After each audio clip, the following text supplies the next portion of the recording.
Welcome back to Flat Earth channel where you can access the latest US news. So recently, Joe Biden has a show with Stephen Colbert and you can watch it on YouTube. I will show for you guys this video. Full extended interview, Joe Biden talked to Stephen Colbert.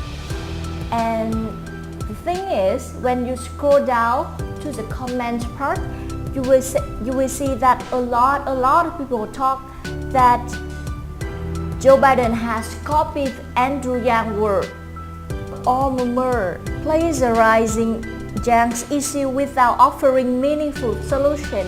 If you think it's a problem too, Joe, perhaps you should join Yang gang. So this comment get 249 likes. I will like for her.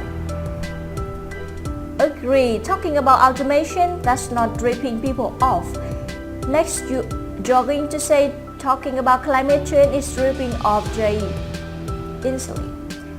And many people said that what I call the fourth industrial revolution in the minutes 11-14 seconds, what other people call the fourth industrial revolution. Oh, Biden just say you stole it from Yang Gang. Glad Joe has learned from Yang Gang's speech and policies. William Armstrong, great to see Biden using some Andrew Yang phrase, although let's just have original thing instead. Let me 84 comment, get Andrew Yang on here please, so he can properly explain the fourth industrial revolution. He says in minutes 11, second 14, other people have said that other people is Andrew Yang. So clearly that many people can realize that Joe Biden has copied what Andrew Yang say about automation, retail jobs, truck driver job. If you are Yang Gang for a while, you will definitely know that Andrew Yang has talked about it many times. And it's not the first time Andrew Yang got copied by other people. 4 months ago, Pete Buttigieg also copied Andrew Yang about universal basic income without giving any credit to Andrew Yang. So let's watch this video. I will show you two videos. The first video is what Joe Biden copied Andrew Yang, and the second is Pete Buttigieg copied Andrew Yang about universal basic income. What other people call the fourth industrial revolution. Is there going to be middle class where, Moore's law, the IT, the way we're walking, artificial intelligence? Look what's happened with all the retail jobs that got lost because of Amazon. Now people go to Amazon, and so all across the country, a couple 100,000 people lost their jobs. And people are worried. Truck drivers I talked to are saying, well, they're going to automate trucking. I know, and I'm not going to have a job. I'm 52 years old. I'm making $80,000 a year, busting my neck. And so, what's the answer to that? The answer is we've got to talk to them and tell them there's ways to do this. The way we can do this is, first of all, acknowledge. My dad also had an expression for real. He said, Joey, I don't expect the government to solve my problem, but I expect these to understand my problem. So you go out and you say, look, these changes we can mold like we've done every other major technological revolution, going all the way back to the cotton gin and the Luddites back in England in the early 1800s. And what we have to do, though, is we have to let them know there's things for example, we have to have continuing education. And I mean continuing education. That is when you're out of school and you've gone through high school and you've gone on a job and you end up finding out you're out of work. Well, there are 100,000 jobs out there in high-tech manufacturing that people can learn, but you need to be able to train people. So you have to be in a position where you team up with community colleges and corporations and you teach people how to run a photovoltaic machine on the floor that makes solar panels.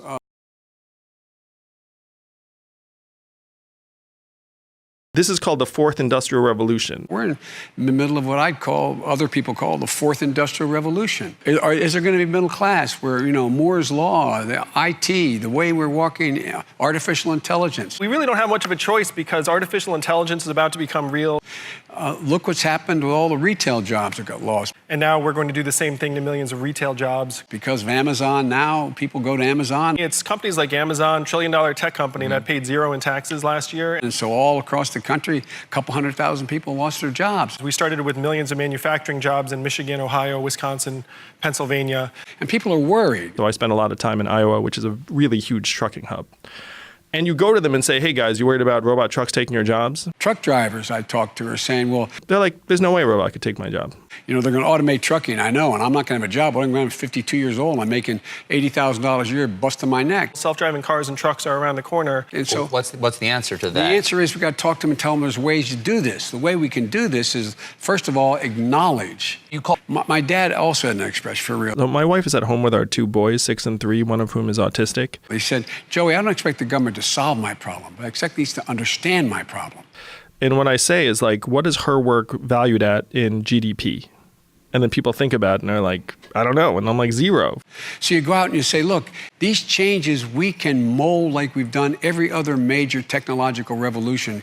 And if you look at the Industrial Revolution, which people cite as the precursor to what we're going through, going all the way back to the cotton gin and the Luddites back in England in the early 1800s. If the revolution's coming, then we need to get in front of it and start making it work for us instead of just waiting for it to tear us apart. What we have to do, though, is we have to let them know there's things for example, we have to have continuing education. That is, when you're out of school and you've gone through high school and you've gone on a job and you end up finding out you're out of work, well, there are 100,000 jobs out there in high-tech manufacturing that people can learn. I'm a Democrat. I love education. I love retraining. But again, I looked at the numbers. But you need to be able to train people. People legitimately talk about retraining coal miners to be software engineers. Stuff that on the face of it makes no sense. You teach people how to run a photovoltaic machine on the floor that makes solar panels.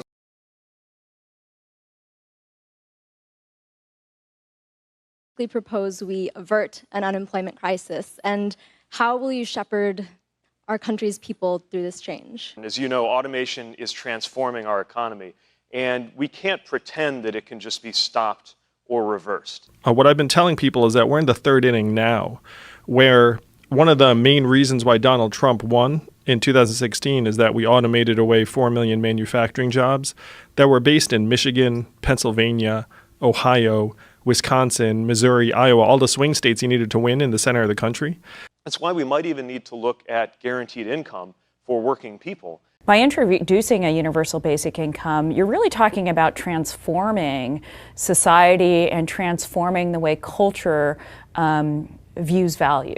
I'm where I am because I believe that this is inevitable and we don't have a choice, and that the sooner we get there, the better off our society will be.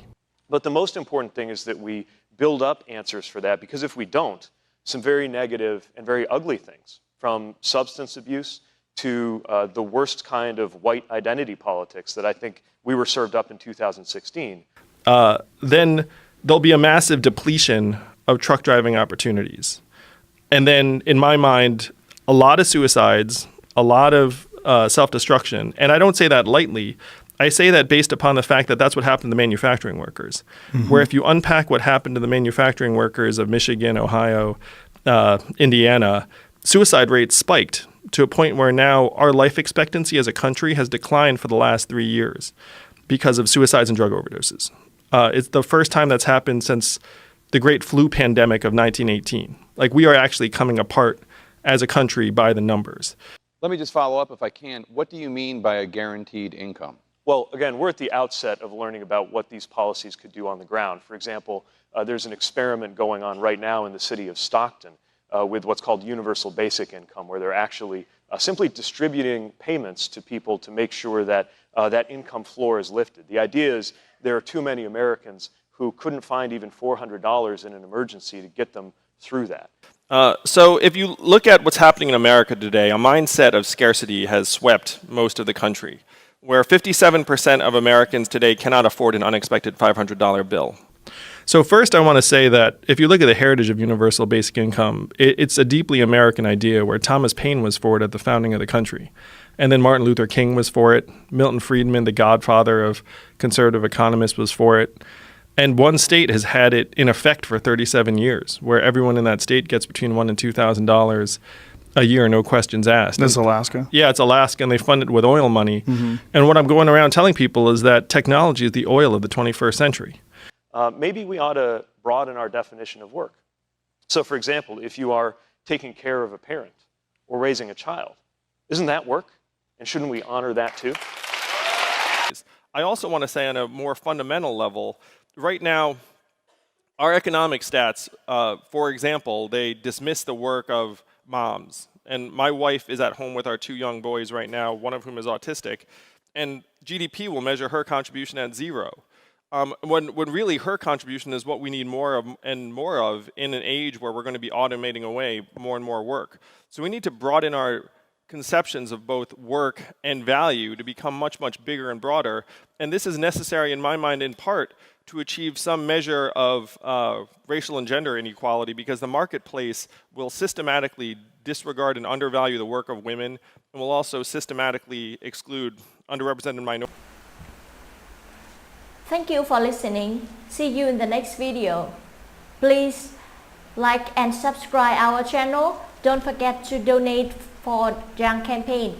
Thank you. See you in the next video. Bye bye.